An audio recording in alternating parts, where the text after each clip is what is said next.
Hi there everyone, this is Dan Dix here reporting for Press for Truth, and today I wanted to talk a little bit about the so-called free market when it comes to marijuana. Now it's important to understand that the government is the antithesis of a free market.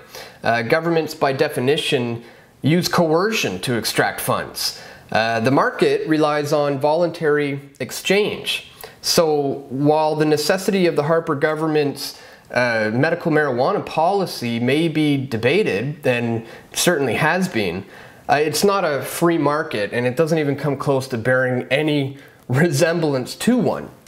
Under the old system, the MMAR, Health Canada would license patients or growers for patients to produce for a maximum of X number of grams per patient. The first medical marijuana laws were actually initiated in 2001, and by 2014 there were over 37,000 patients all across Canada. Now this decentralized system, according to the Conservatives, was corrupt because surplus production would find its way into the black market. Now many of these licensed growers, according to the RCMP, were fronts for illegal grow-ops. Homegrown operations posed insurance risks, they said, such as fire and mold. But in actuality, the medical marijuana industry is rapidly expanding. The Harper government's actions look like a clear cash grab to basically line the pockets of those who are in control. Now, homegrown operations were expected to be phased out on April 1st of 2014. It was supposed to be replaced by the Conservatives' $1.3 billion free market program, but it's difficult to grasp why this was promoted as a free market, since this new system is blatantly crony capitalists. The Conservative government and Health Canada preside over the applications of the new growers.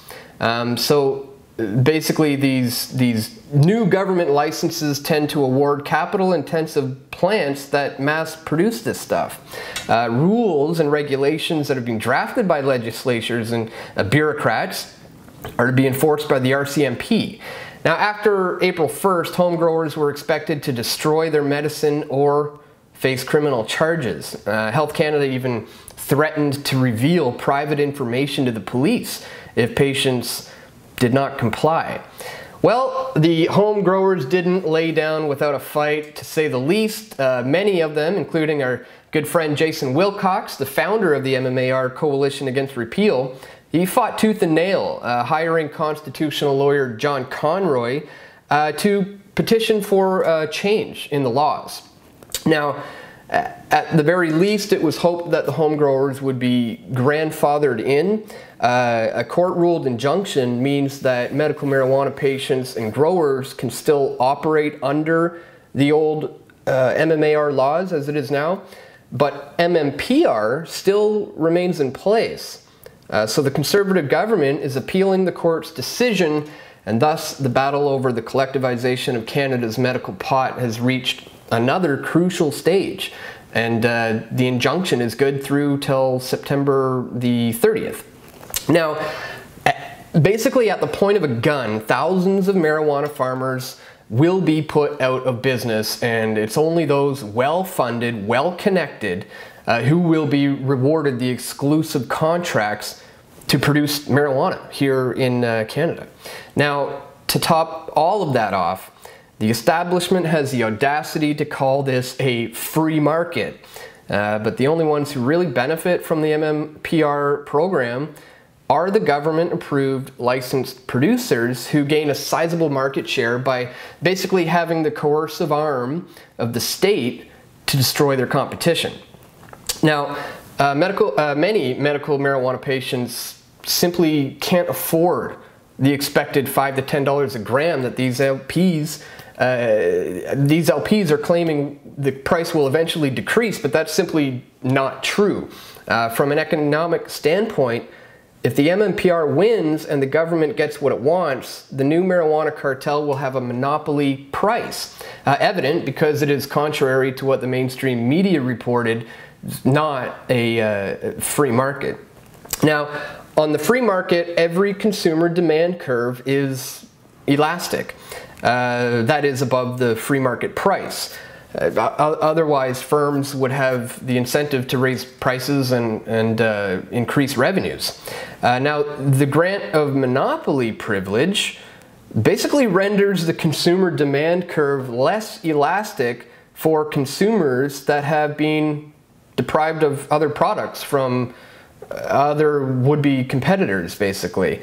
So elasticity of demand is an important economic concept which basically defines the change in quantity demanded from that result, from a change in price of a good or service, such as medical marijuana, for example. So more specifically, elasticity equals the percentage change in the quantity demanded divided by the percentage change in price. So it's ultimately based on the individual's subjective preferences, measuring sensitivity of the buyer in the quantity that they demand of any good to a given price change. Now, an elastic response occurs when a percentage change in price results in a larger percentage of quantity demanded. So, for example, where the demand curve to the LPs may remain highly elastic, that is, that more people demand medical marijuana due to price changes, the cartel will not reap a monopoly gain from the grant. Patients and competitors are still injured due to the prevention and regulation of their trade.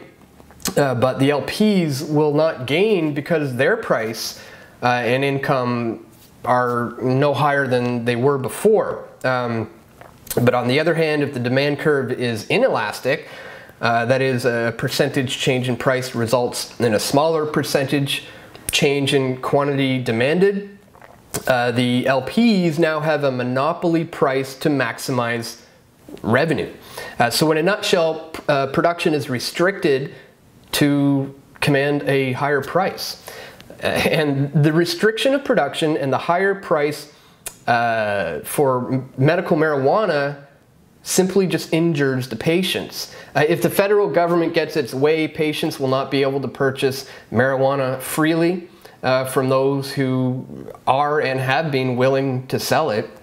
Any approach toward a free market equilibrium price and output benefits the patients and the producers, and any movement away from this free market price and output does no less than injure the patients.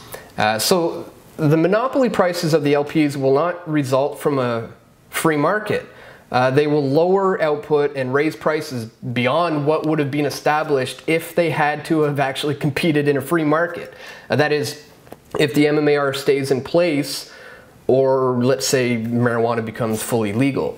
Now, profits in a free market are short-lived. They eventually reduce to a uniform rate of return. All returns are eventually imputed to some factor. But what would be the factor in the case of these LPs? Well, the factor is the right to enter the industry. In the free market, anyone can produce marijuana, but under the MMPR, it's only the government that may grant this right to the entry and sale. And so it's a result of these special privileges that the monopoly price and gain arises. Unlike free market profit, this gain does not disappear in time. It's permanent, so long as the government allows it, or that the people continue to put up with it. The federal government is attempting to create monopolistic grants to supposedly protect the public and help the patients. But what exactly will be the result of all this?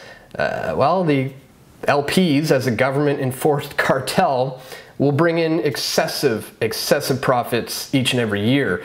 These profits will not diminish in time, as they claim, or would happen in a free market, for example.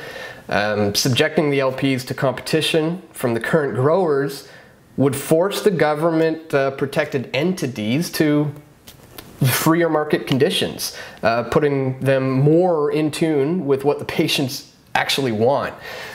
So assuming that politicians, bureaucrats, and crony capitalists work for their own self-interests, keeping medical marijuana revenues in the hands of the government or these licensed producers is very destructive, to say the least.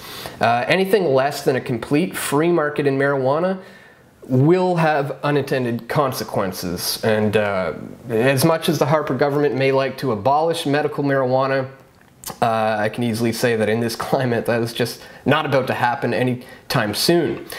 So the idea now is just to make criminals out of the patients and to exalt mafia entrepreneurs to millionaire status here. So the MMPR injures patients, it promotes the criminal class of government bureaucrats and crony capitalists to moral superiority. All this is just because growing at home poses hazards such as mold and fire. Even their own rationale is quite half-baked. So anyways, guys, that's all for today. I just wanted to give you a bit of an update on the latest with the MMAR and the upcoming potential changes with the MMPR. Be sure to stay tuned. We've got a lot more videos coming up. We've got some exciting announcements to make in regards to the future direction of Press for Truth. So if you're new, be sure to subscribe and be sure to check back soon. We're going to have a lot more videos coming up very soon. So please stay tuned to pressfortruth.ca. Take care.